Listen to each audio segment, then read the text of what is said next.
What's up, Milk the Man? It's week 9 in the books. Hope you guys are having fun. This is really an up and down season, I think. We've got teams at the bottom, very bottom of the league, who are somehow coming out with W's. It's kind of fun to watch and experience. Best team of the week goes to No Pain No Gain, scoring 180 points. Worst team goes to Tush Push. So last week, fun enough, he won the award for best team, and this week, of course, he wins the award for the worst team.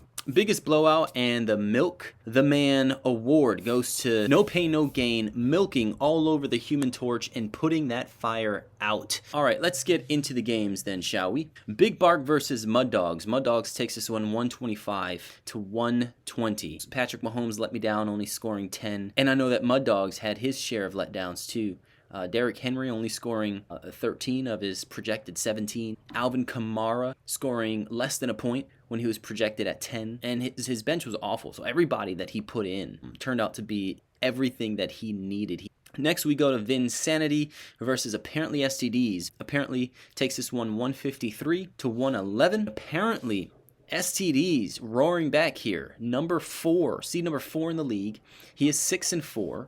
Again, started the season at 3 wins in a row, and then he continued to 3 losses in a row, and now he's got back to 3 wins in a row. I mean, if you're going to take a 6-3 record that way, you're going to take it every time. It seems like he's got his heavy hitters back, taking this one away from Vinsanity like candy from a baby. Next, we've got No Pain No Gain versus the Human Torch. No Pain takes this one 180 to the Human Torch is 121. And of course, No Pain milks all over the Human Torch. And the Human Torch falls to 4-5, which is quite a shame because the Human Torch, he picked himself up from the beginning of the season, starting 0-2, and then going to 3-2, and then now with a 2-game losing streak here. Good job, No Pain. Joe Flacco scoring 38 points.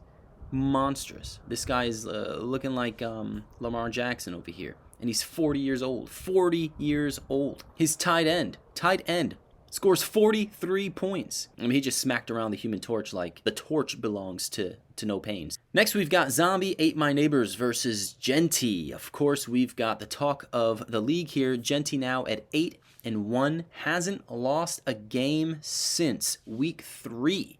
Now he was on a 6-game winning streak. Are you kidding me? Next, we've got Tush Push to Browntown versus Puka My Neighbors. Puka takes this one 132 to 100 for Tush Push. Yeah, unfortunately, Tush Push can't get anything really going. Recently coming off of a win here after losing 4 in a row. And he's back to his losing ways. And last, we've got Ante Up versus Burrow My Dicker. Ante Up takes this one 128 to Burrow's 105. Burrow My Dicker beat Zombies and Vinsanity back-to-backs. But Ante Up was not to be embarrassed by Burrow. Now let's look ahead and get some predictions going for week 10. First, we've got Big Bark versus Zombie Ate My Neighbors. You've got a team that's really banged up over at Zombies. A little too banged up for this game here to take the W for this one. So I'm going to go ahead and choose my team to recover and get back to 500. Zombies will fall to 4-6. Next, we've got Vinsanity versus Genty. Genty has a kicker who's on a bye, so he's got to figure that one out. But other than that, his entire team is ready to rock and roll. He's due for a loss at some point, of course, but to Vinsanity, come on. So I believe Genty is going to take this one and move up to 9-1, a staggering 9-1 with a 7-game win streak, and he's going to knock Vinsanity down to 3-7. Next, we've got No Pain No Gain versus Puka My Neighbors. Puka right now has, my goodness. This is his starting lineup. He's got an injured quarterback. He's got 3 empty spaces. 2 for wide receivers, and 1 for a tight end. He's got a questionable flex position. So his first string and his second string quarterback are both injured. There's 3 players on a bye week on his bench, and a couple more injured players. I mean, it doesn't look great for Puka. I think No Pain is a shoo-in for this one. Going to take it hands down. So he's going to move up to 7-3. Puka My Neighbors is going to fall to 3-7.